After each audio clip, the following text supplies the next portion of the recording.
Coming up on Mountain News this morning, police begin an investigation into the kidnapping of a minor taken over state lines. Plus, federal cuts are directly impacting the mining industry by removing safety and health administration offices in several states. Dedicated to Eastern and Southern Kentucky, this is WYMT Mountain News This Morning.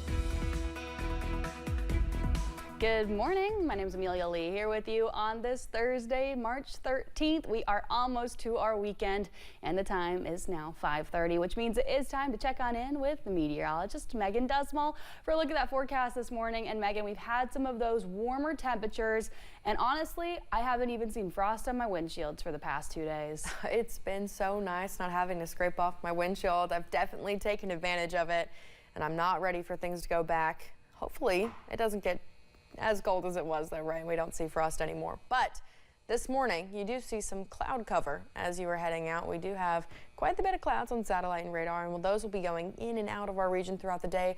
And we do have some slight chances of some rain. So I'll catch you up to date on that in just a little bit. Here's a look at those current temperatures though, because as she mentioned, no frost in the windshield, and you would not expect that with temperatures this warm. I mean, 52 degrees in Hazard, 55 in Moorhead, and 59 in Pikeville. And take a look at Prestonsburg, 60 degrees. Almost can't believe it. It's 5:31 in the morning. Here's a look at high temperatures, and as you can see, it's going to get warm yet again. It's another day of 70s. Now, it's not going to be as warm as yesterday, but we're still seeing mid to upper 70s as those forecast highs. Here's how the next couple hours will play out. We'll hit our high around that 4 o'clock mark today, and as we go throughout the day, we'll start to see some chances of rain throughout. Amelia? An Eastern Kentucky man is facing charges after police say he took a teenager from his home in Southern Kentucky and left him in West Virginia. The investigation into the case started Tuesday when a woman reported her grandson missing. The teenager was found, and now a Jackson County man is in jail facing multiple charges. WYMT's Phil Pendleton is breaking down the case.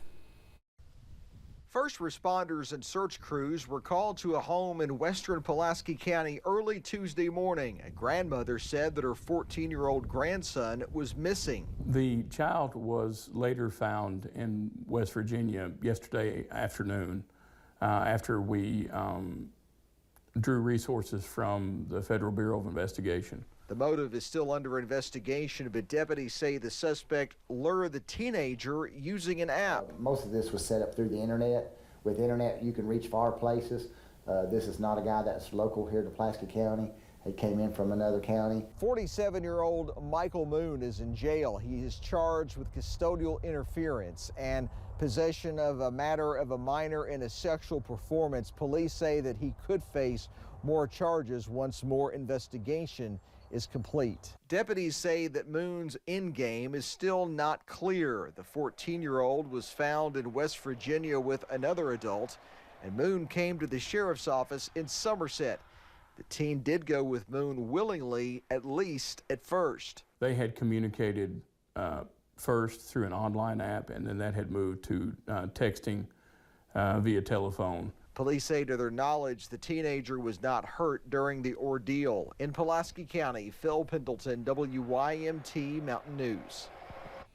Moon is in the Pulaski County Jail on a $25,000 bond.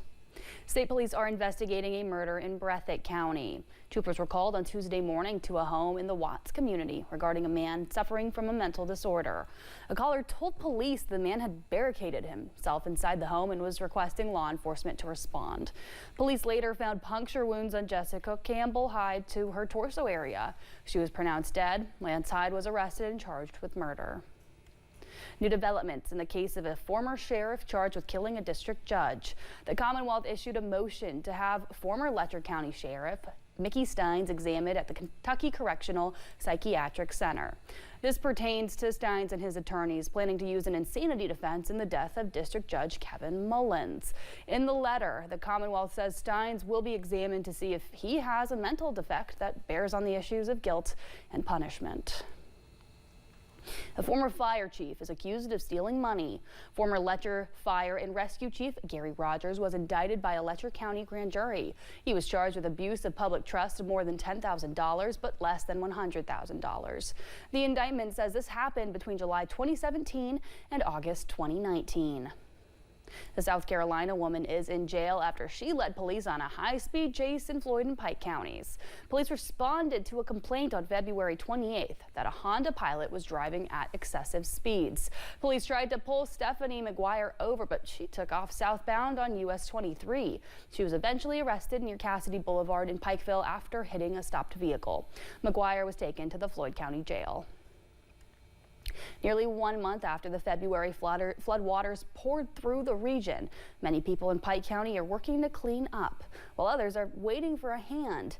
In the Stopover community, homes, churches, and entire neighborhoods were hit, leaving properties destroyed, roads crumbling, and bridges washed away. The people on Middle Elk Bridge Road have no bridge in or out, so they drive through a low section of the creek, where they say county crews created a temporary gravel road. Neighbors say they just want to see their people recover and rebuild. So I'm hoping as we recover, as FEMA helps and other organizations contribute to this area, that we come back stronger and better and have more than what we've had in the past, and that life can get back to normal. Many homes in the Middle Elk community were destroyed or soaked, but survivors say they were lucky to escape with their lives. The federal government terminated leases for 29 Mine Safety and Health Administration offices throughout the country, and that's according to the Department of Government Efficiency. DOGE estimates it will result in $2.3 million saved. There are still more than 100 active mining permits in the Bluegrass State, producing millions of tons of coal each year. The Coal Impacts Program Manager for Appalachian Voices says they need more resources, not less. This is all best case scenario that they're just transferred to Lexington. If they're let go, then I'm just really terrified at what that means for coal miners. According to the Mine Safety and Health Administration, 10 mining fatalities happened nationwide between January 3rd and March 5th of this year. The EPA announced a series of actions to roll back landmark environmental regulations. They include rules on pollution from coal-fired power plants, climate change, and electric vehicles.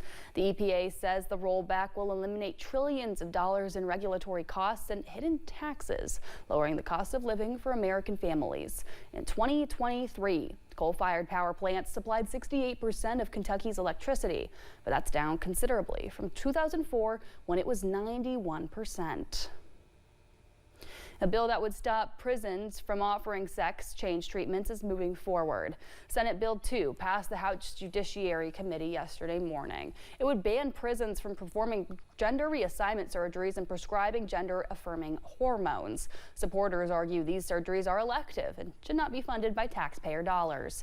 Opponents argue that it would hurt inmates who need these treatments. Every Kentuckian is impacted when it is their tax dollars that is being used in our prisons. This is targeted towards one specific group of people when there are lots of other surgeries, lots of other drugs, lots of other things happening in prison that you're not taking care of.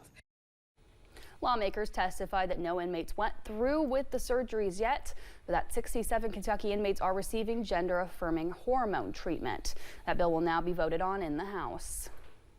A bill going through Frankfort would require tobacco and vape stores to get licenses. Senate Bill 100 made it through a committee yesterday morning. It passed in the House that afternoon with an 82-11 vote. It would create a licensing division for smoke products, similar to the one that regulates alcohol sales. The bill was amended in the House, so it will have to pass the Senate again before it goes to Governor Beshear's desk. Yesterday, Governor Andy Beshear signed a bill to fight sextortion. Senate Bill 73 passed unanimously in both the House and the Senate. The bill makes using images for blackmail or exploitation a felony in the Commonwealth, and a bill to remove diversity, equity, and inclusion, or DEI, from public colleges and universities in Kentucky took another step forward. House Bill 4 would also bar scholarships based on race, religion, sex, color, or national origin. The Senate passed the bill mainly along party lines, and it now goes back to the House for discussion on an amendment added to the bill. Still to come, Spotify is sharing the wealth with the company's new report, highlighting its revenue share with artists. And severe weather is in the forecast this weekend. I'll have the latest update up next.